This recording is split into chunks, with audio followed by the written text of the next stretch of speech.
Ето, Пънко проверява как е водата, както винаги е добра. Тук за голямо съжаление не можем да видим неговата доволна физиономия, как слага плавници и шнорхел и маска, за да може да се хвърли във водите на морето, както всяка сутрин от няколко месеца прави това.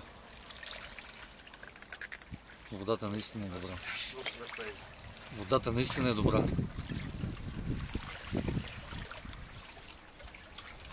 Какво чувствате, господин Иванов, в момента, в който се готвите да покорите този рекорд? Какво чувствате? Развълнуван.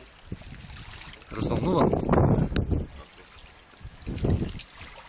Водата е добра, нали? Водата е добра. Чай. Само да не излезе голяма вълна. Вълна няма да излезе, но ако излезе някоя морска русалка, какво ще направите, господин Иванов? Специален шнорхел, който се слага за плуване. Така. Отпред. Няма нужда да махате с глава като махало наляво-надясно. А с русалката, какво ще правим с русалката, ако срещнем русалка? Любов. Любов, любов, любов. Ето, виждате, любов, това е единственото, което ще спаси света. Любов и нищо друго. Мирен протест с любов и шнорхел. Сега може да ми дадеш паката сега. Чай, че нямам стръмка, не мога да пролина в...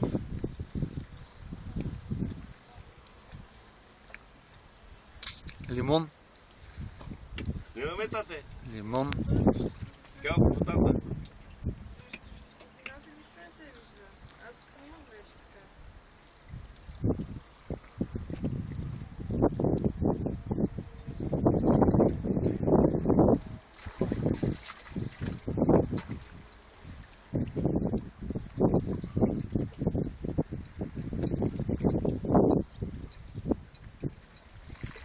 Това е.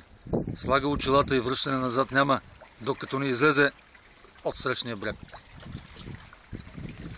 Ето, вижте как вълната вече се покачва. Виждат се тук вълнички.